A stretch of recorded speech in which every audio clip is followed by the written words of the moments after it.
ஒரு ஜால்ரா அடித்து தான் ஒரு பதவியில் இருக்க வேண்டும் என்றால் அந்த பதவி எனக்கு தேவையில்லை. அந்த பதவி என் மயிருக்கு சமம். வணக்கம். இன்றைக்கி அண்ணாமலை டுடேயில் மொத்தமாக 4 அப்டேட் பார்க்குறோம். முதல்ல வந்து சின்மயா மிஷன் நடத்தின ஒரு நிகழ்ச்சியில் பங்கேற்று ஒரு 25 மினிட்ஸ் ஒரு ஸ்பீச் ஒன்று பேசியிருக்காங்க. அதோடைய ஹைலைட்ஸ் வந்து முதல் அப்டேட்டு. ரெண்டாவது அது முடிச்சோன்னே ஒரு ப்ரெஸ் மீட்டு, ஒரு 10 மினிட்ஸ் ப்ரெஸ் மீட், அதில் உள்ள ஹைலைட்ஸ் வந்து ரெண்டாவது அப்டேட்டு. மூணாவது சேலம் அரசு மருத்துவமனையில் ஒரு முறைகேடு ஒன்று நடந்துகிட்ருக்கு. அதை சுட்டி காட்டு அது கண்டம் பண்ணி ஒரு கோரிக்கையை வச்சு ஒரு பதிவு பண்ணியிருக்காரு. அது வந்து மூணாவது. நாலாவது மோடிஜி அவர்கள் எத்தியோப்பியா, ஜார்டன், ஓமன் விசிட் பண்ணியிருக்காரு. அதை பற்றின ஒரு அப்டேட்டு. இந்த 4 தான் வந்து என்னோட அண்ணாமலை டுடே. நான் உங்கள் மணியன் கோபி. நீங்கள் பார்த்துட்டு இருக்குது பாசிட்டிவ் பாலிடிக்ஸ். நம்ம சேனலில் டெய்லி காலையில் 6 மணிக்கு டொமஸ்டிக் பாலிடிக்ஸும் சாயந்தரம் 6 மணிக்கு ஜியோ பாலிடிக்ஸ் நம்ம பார்த்துட்ருக்கோம். இந்த 2 அப்டேட்ஸ் உங்களுக்கு வந்து சேரும்னு நினச்சிங்கன்னா நம்ம சேனலை சப்ஸ்கிரைப் பண்ணி வெளிலே கிளிக் பண்ணிக்கோங்க. ஸோ அடுத்தடுத்து போகிற வீடியோஸ் உங்களுக்கு வந்து சேரும். ஸோ முதல்ல அந்த நிகழ்ச்சி பற்றி சொல்லிடுறேன். இந்த நிகழ்ச்சி என்ன நிகழ்ச்சின்னு கேட்டிங்கன்னா 2 ஸ்பெசிஃபிக்கான விஷயம். ஒன்று வந்து சின்மயா மிஷனோட 75வது வருஷத்தை வந்து அது அந்த மூமெண்ட்டை சொல்கிற மாதிரியான ஒரு நிகழ்ச்சி. ரெண்டாவது பகவத்கீதையோடைய ஒலி வடிவத்தில், அதுவும் பர்டிகுலர்லி தமிழ்லேயே வந்து அந்த மூல பகவத்கீதையை வந்து மொழிபெயர்த்து ஒலி வடிவத்தில் வந்து ஆடியோவாக அதை ரிலீஸ் பண்ணியிருக்காங்க. அதுலேயும் 18 ராகங்களாக வந்து அதை ரிலீஸ் பண்ணியிருக்காங்க. இந்த இவ்வளோ ஸ்பெஷல் வந்து அந்த நிகழ்ச்சி. ஸோ அதுக்கு சீஃப் கெஸ்ட்டாக அண்ணாமலை அவர்கள் பங்கேற்றுக்கிறாங்க. அப்போ ஒரு ஸ்பீச் ஆரம்பிக்கும்போது எப்படி ஆரம்பிக்கிறாருன்னு சொன்னால், இவ்வளோ பெரிய நிகழ்ச்சியில் பெரிய பெரிய ஆளுங்களாக இருக்கும்போது அந்த பத்திரிக்கையில் வந்து என்னைய சீஃப் கெஸ்ட்டுன்னு போட்டிருக்கதே எனக்கு கொஞ்சம் நெருடலாக இருக்குது. ஏன்னா அவ்வளோ பெரிய ஆளுங்க இருக்கிறாங்க, அவ்வளோ தியாகம் பண்ணவங்க, அவ்வளோ பெரிய பெரிய மகான்கள்லாம் இருக்கிறாங்க. அது ஒரு சங்கடமாக இருக்குது. இருந்தாலும் நான் பேசுகிறேன் அப்படின்னு சொல்லிட்டு ஆரம்பிக்கிறார். ஒரு முதல்ல என்ன சொல்கிறாருன்னா, ஜென்சிலாம் இப்போ என்ன பண்ணுறாங்கன்னு சொன்னால், 2 வருஷத்துக்கு மேலே ஒரு கம்பெனியில் இருக்கக்கூடாது, வாரத்துக்கு 2 நாள் லீவ் விடும், இந்த மாதிரி மனநிலையில் இருக்கும்போது இங்கே இருக்கிற சுவாமிஜிலாம் 25 வருஷம் 30 வருஷமாக வந்து பணியாற்றிருக்கிறாங்க இதே இடத்துல, இதே இதில். சின்மயா மிஷனுடைய 75 வருஷங்கிறது சாதாரண விஷயம் கிடையாது. அவ்வளோ தொண்டாற்றி இருக்கிற இந்த அமைப்பு அப்படின்னு சொல்லிட்டு ஆரம்பிக்கிறாரு. அப்போ சொல்கிறாங்க, நம்ம எல்லாருமே பகவத்கீதை படிச்சிருப்போம். ஆனால் எப்படி படிச்சிருப்போம்னு சொன்னால், இங்கிலீஷில் எனக்குலாம் சம்ஸ்கிருதம் தெரியாது, நான் வந்து இங்கிலீஷில் தான் படித்தேன் பகவத்கீதையை. அந்த மாதிரி ஒருத்தர் அவங்கவங்க மொழியில் வந்து நம்ம படிச்சிருப்போம். பட் கமெண்ட்ரி படிச்சிருப்போம். அப்போனா மூலத்தை வந்து தமிழாக்கம் பண்ணியிருக்கிறாங்க. அது ஒரு சிறப்பு. அதுக்கப்புறம் 18 ராகத்தில் கொண்டு வந்துருக்காங்க. இதுக்கு மொத்தமாக 19 பேர் என்ன பண்ணியிருக்காங்கன்னா, இதுக்காக உழைச்சி இதுக்கு தியாகம் பண்ணி வேலை பண்ணியிருக்காங்க. ஒரு 6 பேர் வந்து மொழிபெயர்த்துருக்குறாங்க. 16 பேர் இதுக்கு வந்து இசையமைச்சிருக்கிறாங்க. இதுதான் 19 பேர். இதையுமே முக்கியமாக வந்து ஒரு 125 ஸ்லோகத்தை இசைஞானி இளையராஜா அவர்கள் வந்து இசையமைச்சு, மோடிஜி அவர்கள் கங்கை கொண்ட சோழபுரம் வந்திருக்கும் போது அதை வந்து அவர் கையால் ரிலீஸ் பண்ணி இளையராஜா அவர்கள் இசையமைச்சிருந்தாங்க. ஒரு சிறப்பு வாய்ந்தது. இப்போ என்ன பண்ணியிருக்காங்கன்னு சொன்னால், எல்லாத்தையும் மொத்தத்தையும் இந்த 19 பேர் சேர்ந்து வேலை பண்ணி ரிலீஸ் பண்ணியிருக்காங்க. இந்த 19 பேருக்கு நம்மளுடைய நமஸ்காரங்கள் நம்ம தெரிவிச்சுப்போம். ஏன்னா அவங்க என்ன சொல்கிறாருன்னா, இந்த 19 பேருமே எந்த ஒரு பைசா வாங்காமல் முழுமையாக அவங்க வந்து அர்ப்பணிப்போடு இதை வேலை பண்ணியிருக்காங்க. எந்த அளவுக்குன்னு சொன்னால், அவங்க ஒரு டீ செலவுக்கு கூட வாங்க மாட்டாங்க. ஒரு ஆட்டோ ஃபேரு, ஒரு டிரான்ஸ்போர்ட், எந்த செலவு ₹1 கூட அவங்க வாங்காமல் முழுமையாக அவங்க வந்து ஈடுபட்டு இதை பண்ணியிருக்காங்க. அதனால் அவங்களுக்கு நம்மளோட நமஸ்காரம் சொல்லிட்டு ஃபஸ்ட்டு அதை முடிச்சிடறாரு. அப்புறம் நம்ம ஏற்கனவே நேற்றைய ஸ்பீச்சில் பார்த்த மாதிரி ஓப்பன் ஹேமர் வந்து ஆட்டம் பாம் தயார் பண்ணுறதுக்கு முன்னாடி பகவத்கீதையோட ரெஃபரன்ஸில் அது கொடுத்த கிளாரிட்டி மூலமாக தான் அவரோட அடுத்த ஸ்டெப் நகர முடிஞ்சுதுன்னு அந்த கதையெல்லாம் சொல்கிறார். நம்ம ஏற்கனவே கவர் பண்ணிட்டோங்கிறனால இப்போ அந்த ஓப்பன் ஹேமருடைய விஷயத்தை நான் திரும்ப சொல்லலை. அதுக்கப்புறம் என்ன சொல்கிறாருன்னு சொன்னால், முன்னாடிலாம் எனக்கு வந்து ஆன்மீக ஈடுபாடு பெருசாக கிடையாது. அதாவது ஆன்மீகத்தில் எனக்கு ஒரு தெளிவு கிடையாது. அப்படி ஆன்மீகத்தில் எனக்கு தெளிவு இல்லாத ஒரு காலகட்டத்தில் நான் வந்து ஒரு சந்தர்ப்பத்தில் ஒரு வாஸ்து நிபுணர் எனக்கு பார்க்க முடிஞ்ச ஒரு சந்தர்ப்பம் கிடைச்சிது. அப்போது எனக்கு வந்து சந்தேகம். எனக்கு பொதுவாகவே என்னென்னு சொன்னால், ஆன்மீகத்தில் அவ்வளோ கிளாரிட்டி இல்லாதனால நான் அவர்கிட்டே கேட்டேன். அதாவது இந்த வாஸ்துலாம் எப்படிங்க, அதாவது அது வந்து நம்பலாமா, இல்லாட்டி பணம் பண்ணுறதுக்காக பண்ணுறாங்களான்ற மாதிரி நான் கேட்டுட்டேன். புரிஞ்சுக்கோங்க, நான் வந்து அப்போ அதை தெளிவில்லாத டயத்தில் நான் பேசினது. அப்போ அவர் சொன்னார், என்னப்பா எப்படி சொல்லிட்டீங்க, அதெல்லாம் அவ்வளோ தூரம் இருக்குது, எல்லாமே வாஸ்து தான். ரிக்வேதத்திலே வாஸ்து பற்றி இருக்குது. ரிக்வேதத்திலே வந்து ஒரு வீடு எப்படி கட்டப்படணும், எத்தனை வகையான தண்ணி இருக்குது, எத்தனை வகையான நெருப்பு இருக்குதுங்கிற வரைக்கும், எங்கெங்கே இது பண்ணணும், எவ்வளோ தூரத்தில் வந்து ஜன்னல் வைக்கணும், எப்படி ரூஃப் இருக்கணும், காற்றோட மூவ்மெண்ட் எப்படி இருக்கணுங்கிற வரைக்கும் அவ்வளோ ஆழமாக வந்து ரிக்வேதத்திலே சொல்லியிருக்குது. அதனால் இது பியூர் சயின்ஸு, சாஸ்திரத்திலே நம்மள்கிட்ட இருக்குதுன்னு சொல்லி சொல்கிறாரு. இப்போ அக்னிலாம் எடுத்துக்கிட்டோன்னு சொன்னால், சமையலில் பண்ணுற அக்னிங்கிறது வேறு, ஹோமத்தில் இருக்கிற அக்னிங்கிறது வேறு, ஒருத்தர் இறந்துடுறாருன்னு சொன்னால் அதை நம்ம வந்து இது பண்ணுற அக்னிங்கிறது வேறு. ஸோ இந்த மாதிரி அக்னியில் பல வகைகள் இருக்குது, தண்ணியில் பல வகைகள் இருக்குது. இந்த மாதிரிலாம் வந்து ஆழமாக நம்ம ரிக்வேதத்தில் முன்னோர்கள்லாம் சொல்லியிருக்காங்கன்னு சொல்லி சொன்னார். அப்போது எனக்கு திரும்ப அடுத்த கேள்வி என்ன கேள்வி இருந்ததுன்னு கேட்டிங்கன்னா, கிளாரிட்டி இல்லாததுனால, ஆனால் அமெரிக்காக்காரன்லாம் வந்து வாஸ்துவே பார்க்குறது இல்லையே, அதெல்லாம் எப்படி அப்படின்னு நான் கேட்டேன். அதுக்கு அவர் உடனடியாக ஒரு சூப்பரான ஒரு பதில் சொன்னார். அது வந்து எனக்கு இன்றைக்குமே ஒரு தாக்கம் இருக்கக்கூடிய ஒரு பதில். அவர் என்ன சொன்னார்னு சொன்னால், கர்ம யோகிக்கெலாம் அது தேவையில்லை அப்படின்னு சொல்லி சொன்னார். எனக்கு ஒரு நிமிஷம் அப்படியே ஷாக் ஆகிட்டேன். அது ஒரு சின்ன கான்வர்சேஷன் தான், ஒரு எதர்ச்சியாக பேசின கான்வர்சேஷன் தான். ஆனால் இன்ன வரைக்கும் எனக்கு அதோட தாக்கம் எனக்கு இருக்குது. அப்போது நான் யோசித்தேன், எப்படி அமெரிக்கக்காரர்கள் அவர் கர்மயோகிங்கிறாரு, இந்தியாவில் கர்மயோகிகள் கம்மிங்கிறாரு, இந்தியாவில் இருக்கவங்களுக்கு வந்து வாஸ்து தேவைங்கிறாரு. எனக்கு அது ரொம்ப குழப்பமாக இருந்தது. அப்போது அது பேசும்போதும் சரி, அவர் சொன்னதும் சரி, அப்புறமா சின்மயானந்த் அவர்களுடைய ஸ்பீச் நம்ம வந்து பகவத்கீதையை பற்றி யூடியூப்பில் பார்க்குறதா இருக்கட்டும், இதெல்லாம் பார்க்கும்போது ஒரு தெளிவு கிடைக்குது. அதாவது என்னென்னு சொன்னால், வேலை பண்ணும்போது அந்த வேலைக்கு வந்து அதுக்குண்டான மரியாதையை கொடுத்து, அந்த வேலை பண்ணுறவங்களுக்கு உண்டான மரியாதை கொடுத்து, அது இருக்கும்போது அது ஒரு கர்மயோகியோட ஒரு ஆரம்ப நிலையாக இருக்கும். நம்ம நாட்டில் வந்து பல காரணங்கள்னால நம்ம ஏதோ அதை மிஸ் பண்ணிட்டோம். நம்ம மேலே வந்து அடிமையாக்கும்போது, நம்ம மேலே ஜாதி துவேஷத்தை வந்து புகுத்தி நம்மளை பிரித்து ஆள்றது, இந்த மாதிரி பல விஷயங்கள்னால நம்மளுக்கு வந்து அந்த கர்மயோகத்தன்மை வந்து குறைஞ்சிருக்குது. வெளிநாடுகள் நம்மளும் அடிக்கடி போகிறோம் இல்லையா, நான் அடிக்கடி போகிறப்போ பார்க்குறேன். அங்கே வந்து ஒரு ரோடு கூட்டுறவராக இருக்கட்டும், பெருக்கிறவராக இருக்கட்டும், அவருக்கும் வந்து அதே மரியாதை இருக்கும். சிஇஓக்கு இருக்கிற மரியாதை இருக்கும். சிஇஓ வந்தோடனே எல்லோரும் போய் அவருக்கு வந்து பயங்கரமாக தள்ள தூக்கி வச்சு கொண்டாடுறது அந்த பழக்கம் இருக்காது. போய் ஃபோட்டோ எடுக்கிறேன், செல்ஃபி எடுக்கிறேன், அதெல்லாம் கிடையாது. அதாவது நீ வந்து உயர்ந்தவன், நான் வந்து தாழ்ந்தவங்கிற எண்ணம் இருக்காது. நீ பண்ணுற வேலை வசதி, நான் பண்ணுற வேலை வந்து தாழ்த்தி அப்படிங்கிற எண்ணம் இருக்காது. எல்லாருக்கும் அவங்கவுங்க பண்ணுற வேலை மேலே ஒரு கௌரவம் இருக்கும். அப்போது அதை வந்து அவர் கர்மயோகின்னு சொல்கிறாருங்கிறது என்னால் புரிஞ்சிக்க முடிஞ்சுது. அதே மாதிரி நம்ம நாட்டிலையுமே என்ன இருக்குன்னு சொன்னால், நம்ம பண்ணுற வேலை மேலே நம்மளுக்கு வந்து ஒரு கௌரவம் இருக்கணும், நம்ம மதிக்கு இருக்கணும், அந்த ஏற்றத்தாழ்வு இருக்கக்கூடாது அப்படிங்கிறது வந்து என்னால் புரிஞ்சிக்க முடிஞ்சுது. ஸோ அப்படி இருக்கிறவங்களுக்கு வந்து என்ன தேவையில்லைன்னு சொன்னால், வாஸ்து தேவையில்லைன்னு அவர் சொல்லியிருந்தது வந்து எனக்கு நல்ல தாக்கம் ஏற்படுத்துச்சு. அப்போ அந்த மாதிரியான ஒரு நிலையை நம்ம நாட்டிலையும் நம்ம கொண்டு வரணும். இன்ஃபேக்ட் அதெல்லாம் சொன்னதே வந்து பகவத்கீதைங்கிறதுனால அதை வந்து நம்ம நாட்டில் எல்லார் மத்தியிலையும் கொண்டு போக வேண்டிய கட்டாயம் நம்மளுக்கு இருக்குது அப்படின்னு சொல்கிறாரு. அப்புறம் இந்த நிகழ்ச்சியை வந்து நம்ம அமைப்போட நிறுவனரான சின்மயானந்தர் வந்து பார்த்துட்டு இருக்கும்போது, அவர் ஆன்மா வந்து கண்டிப்பாக இதை பார்த்துட்ருக்கோம். அவர் எந்த அளவுக்கு வந்து பகவத்கீதை கொண்டு போகிறதுல வேலை பண்ணியிருக்காருன்னு சொன்னால், கிட்டத்தட்ட 8000க்கும் மேலே செஷன்ஸ் வந்து கண்டக்ட் பண்ணியிருக்காரு. அப்போ எவ்வளோ மணி நேரம் பகவத்கீதை பற்றி அவர் வந்து லெக்சர் கொடுத்துருக்காருங்கன்னா, 12,000 மணி நேரத்துக்கு மேலே லெக்சர் கொடுத்துருக்காரு. ஒரு 40-50 வருஷத்தில் அவர் 12,000 மணி நேரத்துக்கு மேலே பகவத்கீதை பற்றி லெக்சர் கொடுத்துருக்காரு. அந்தளவுக்கு டெடிக்கேட்டடாக வந்து பகவத்கீதை சொல்லியிருக்காங்க. இப்போ கூட நீங்கள் பகவத்கீதை படிக்கணும்னு சொன்னால், நீங்கள் யூடியூப்பில் போய்ட்டு சின்மயானந்தா அவர்கள் பேசினதை பார்த்தோன்னு சொன்னால், அவ்வளோ தூரம் அவர் வந்து இதுக்கு விளக்கம் கொடுத்துருக்காரு அப்படின்னு சொல்கிறாரு. அவர் சொல்கிறாரு, நம்ம நாட்டிலையுமே இதோட புரிதல் கம்மியாக இருக்குது. ஏன்னு சொன்னால், நம்ம நாட்டில் நம்மளுடைய டிஃபென்ஸ் மினிஸ்டர் வந்து ஒரு ஏரோப்ளேன் லான்ச் பண்ணும்போது வந்து சாமி கும்பிட்டு அதை வந்து செக்குலரிசம்க்கு அகெயின்ஸ்ட்னு சொல்லி பேசுகிறாங்க. ஆனால் நீங்கள் பார்த்தீங்கன்னா, அமெரிக்காவில் பதவியேற்றதுக்கு அப்புறமா முதல்ல அவர் ஒரு சர்ச்சுக்கு போவார். ஹவுஸ் ஆஃப் லார்ட்ஸ்லேயுமே அந்த மாதிரியான ஒரு ஆன்மீக விஷயத்தை வந்து கொண்டு வராங்க. ஆனால் நம்ம நாட்டில் வந்து ஒரு குளறுபடி இருக்குது. செக்குலர் அப்படிங்கிறது வந்து குளறுபடியில் இருக்கிறாங்க. நம்ம கான்ஸ்டிடியூஷன் எடுத்துக்கிட்டோம்னு சொன்னால், முதல்ல கான்ஸ்டிடியூஷன் டிராஃப்ட் பண்ணும்போது அந்த கமிட்டிலேயே செக்குலாருங்கிற வார்த்தையை நம்ம பயன்படுத்தணுமா அப்படின்ற ஒரு பேச்சுவார்த்தை வருது. அப்போ இருந்த பெரியவங்க எல்லாருமே, அம்பேத்கர் உட்பட, இல்லை நம்ம செக்குலாருங்கிற வார்த்தையை பயன்படுத்த தேவையில்லை, ஏன்னா நம்மளே செக்குலராக தான் இருக்கிறோம், அப்போ செக்குலாருங்கிற வார்த்தையை இன்க்ளூட் பண்ண தேவையில்லை, ஏன்னா ஆல்ரெடி நம்ம பண்ணிட்டு தான் இருக்கோம் அப்படின்னு சொல்லி சொல்கிறாரு. அதே போல் நம்ம கான்ஸ்டியூஷன் டிராஃப்ட் பண்ண பேப்பர்ஸுமே எடுத்து பார்த்தோன்னா, அந்த ஒரிஜினல் டிராஃப்ட்ஸ்லாம் எடுத்து பார்த்தோன்னா, நீங்கள் மியூசியம்லாம் போனீங்கன்னா பார்க்கலாம். அங்கெல்லாம் பார்த்தீங்கன்னாலுமே அங்கே வந்து பகவத்கீதையோடைய குருக்ஷேத்திரத்துடைய படங்கள் வந்து பின்னாடி இருக்கும். அது மேலே தான் கான்ஸ்டியூஷனே பிரிண்ட் ஆகிருக்கும். அதே போல் கொனார்க் டெம்பிள் வந்து பேக்ரவுண்டில் இருக்கும், சோலாஸோட இது வந்து பேக்ரவுண்டில் இருக்கும்.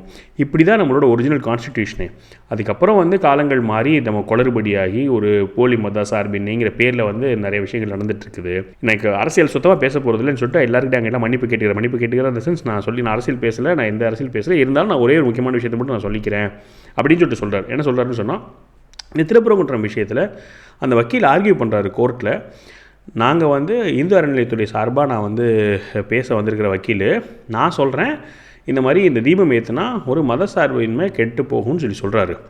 அப்போது கோர்ட்டில் கேட்குறாங்க, நீங்கள் இந்து அறநிலையத்துறை சார்பாக பேசுகிறீங்கன்னு சொன்னால் நீங்கள் தீபம் ஏற்றணுன்னு தானே வாதாடணும், எப்படி நீங்கள் அகேன்ஸ்டாக வாதாடுறீங்க, எங்களுக்கு புரியலேன்னு சொல்லி கேட்குறாங்க.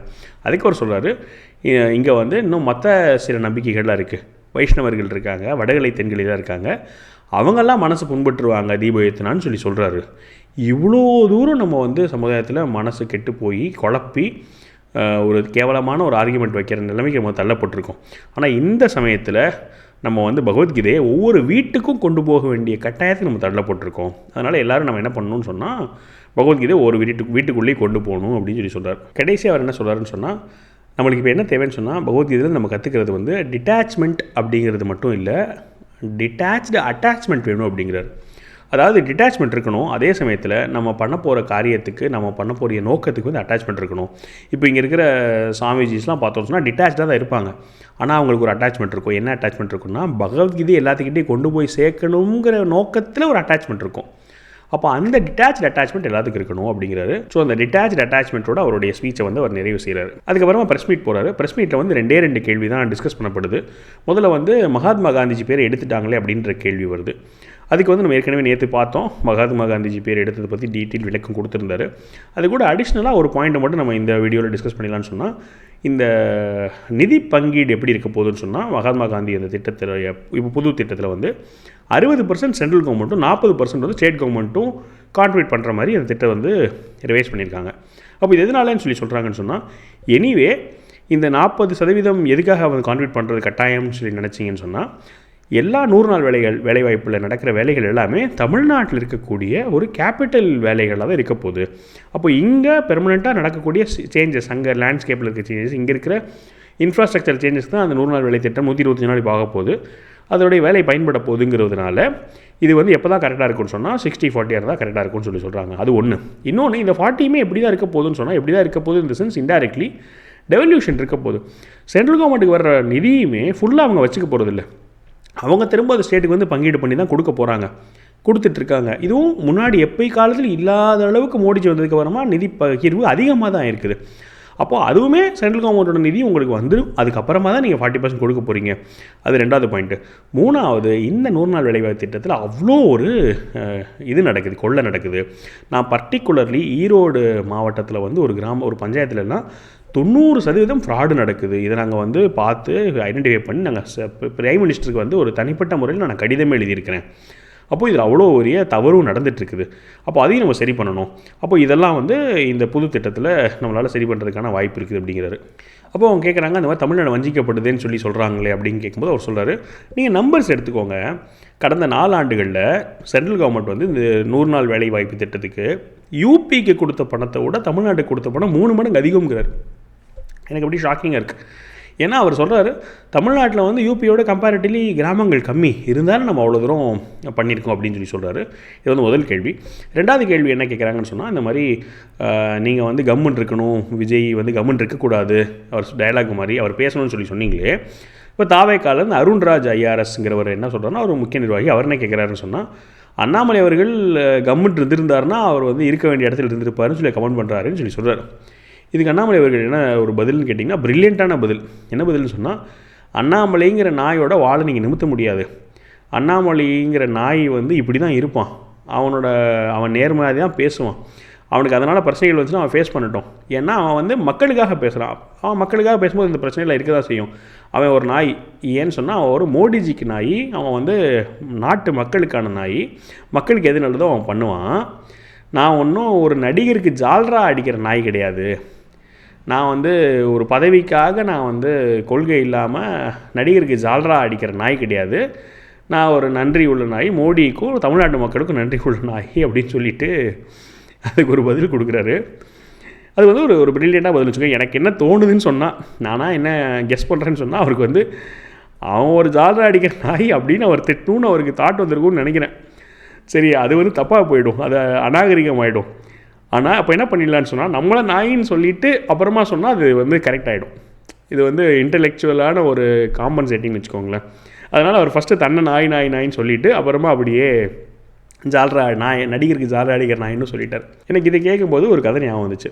அதாவது ஒரு கிராமத்தில் ஒரு பஞ்சாயத்து தலைவருக்கும் ஒரு சாமானியருக்கும் ஒரு சண்டை வந்துச்சு. சண்டை வரும்போது அந்த பஞ்சாயத்து தலைவர் வந்து எருமைன்னு சொல்லி இவர் திட்டாராம்.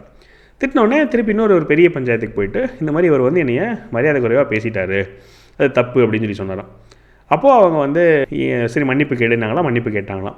மன்னிப்பு கேட்டதுக்கப்புறமா அவர் வந்து திரும்ப கேட்டாராம், அப்போ நான் வந்து பஞ்சாயத்து தலைவர் எருமைன்னு கூப்பிடக்கூடாது, ஆனால் எருமையை வந்து நான் பஞ்சாயத்து தலைவர்னு கூப்பிடலாமான்னு கேட்டாங்களாம். அப்போது அவங்க வந்து யோசிச்சு சரி இவர் தான் அசிங்கப்படுத்தக்கூடாது, நீ எருமை எப்படி வேணால் கூப்பிட்டுக்கோன்னு சொல்லிட்டாங்களாம். உடனே இவர் என்ன பண்ணாராம், போய்ட்டு பஞ்சாயத்து தலைவர் முன்னாடி வணக்கம் பஞ்சாயத்து தலைவரே நான் போயிட்டு வரேன்னு சொல்லிட்டு போனாராம். அப்போது அது வந்து என்னென்னா புரியுறவங்களுக்கு புரிஞ்சிருக்கும்னு வச்சுக்கோங்களேன். அதே போல் இந்த ஸ்பீச்சில் அவர் தன்னை நாயின்னு சொல்லிவிட்டு இன்னொன்று என்ன சொல்லிட்டாருன்னு சொன்னால், ஜால்ரா அடிக்கிற நான் வந்து எந்த நடிகருக்கும் ஜால்ரா அடிக்கிற நாய் கிடையாதுன்னு சொல்லிட்டாரு. ஸோ ஒரு இன்டெலெக்ட் அப்படி தான் இது வந்து என்னாலே வந்து கனெக்ட் பண்ண முடிஞ்சது. நீங்கள் உங்களுக்கு என்ன தோணுச்சுங்கிறத கமெண்ட் பண்ணுங்கள். 3வது அப்டேட்டு, எத்தியோப்பியாவில் வந்து மோடிஜி அவர்களுக்கு ஒரு ஹையஸ்ட்டு ஹானர் நிஷான் ஆஃப் எத்தியோப்பியான்னு ஒரு அவார்டு கொடுத்துருக்காங்க. அவரோட இந்த பயணத்தை பற்றி, எத்தியோப்பியா போன பயணம், ஜார்டன் போன பயணம், அப்புறம் நேற்று ஒமனும் போயிட்டாங்க.